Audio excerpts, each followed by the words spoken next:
Hey guys, welcome back. We're on our seventh lesson in Genesis, and this lesson is about Isaac and Rebekah. Last week we talked about Abraham and Sarah and the promise that God made to Abraham and Sarah to bear a child. And he kept that promise because we know that God keeps his promises, and he gave Abraham and Sarah their son, Isaac. Isaac was born miraculously in their old age. Sarah was 90 and Abraham was 100 years old. God had promised Abraham and Sarah a special son even in their old age, and he kept his promise. Time had passed since Isaac was born, and now he was all grown up, and in fact, he was about 40 years old.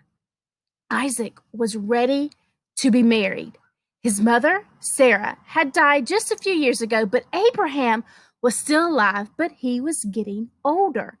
He was about 140 years old at this time. It was time for Isaac to marry.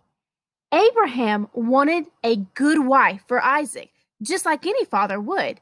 And back then, parents would help choose the bride for their son. Abraham wanted a wife from his father's family home. He didn't want a wife from the country they were living in at the time because they didn't worship God.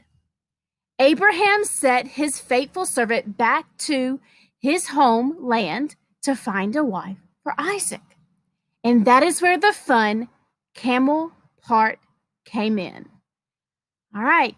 And I have a special friend who's going to tell us the rest of this story in a new location. So here we go.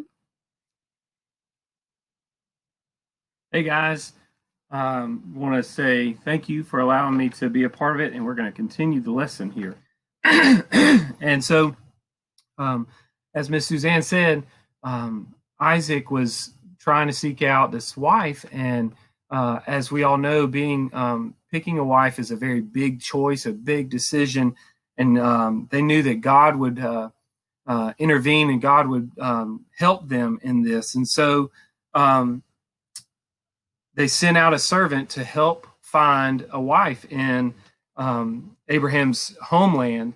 And so when they sent him along, he took some gifts with him to help him decide. And so he gets to Abraham's homeland, and he says, I wonder how I'm going to figure out this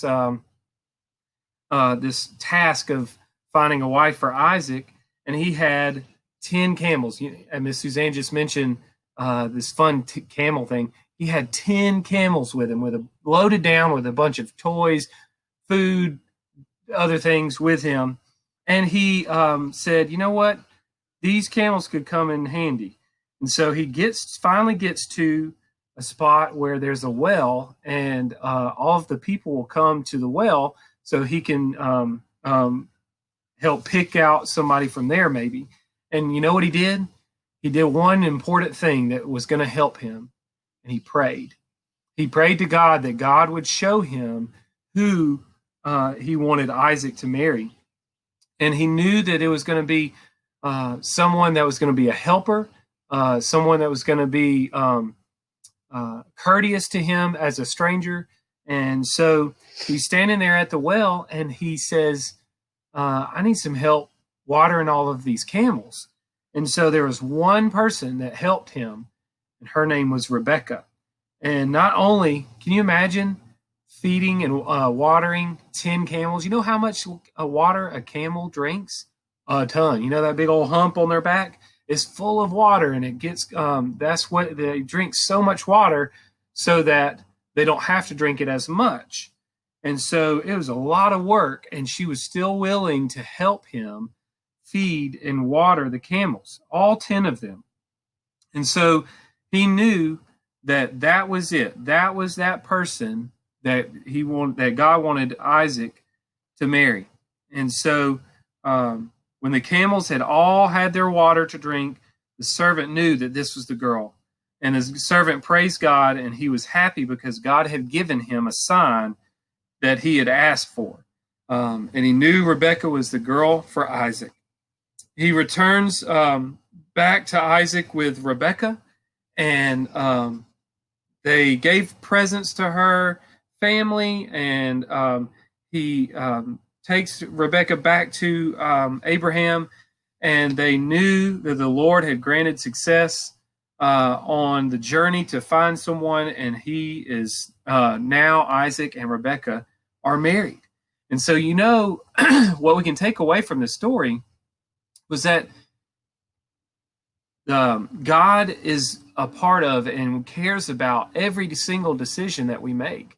So even if it's something as simple as following our parents, just following our parents' rules and things like that, but also something that's really important of maybe when your parents decided where they're going to live or what church they're going to be a part of. God is a part of all of those decisions, and we need to pray to God that He would guide us and direct us in those decisions.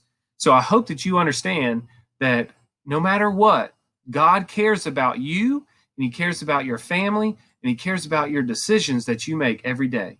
So I hope you enjoyed our lesson today, and please keep watching and check back with us next week. I hope to bring you another really cool lesson in our lesson series in Genesis. Love you. See you later.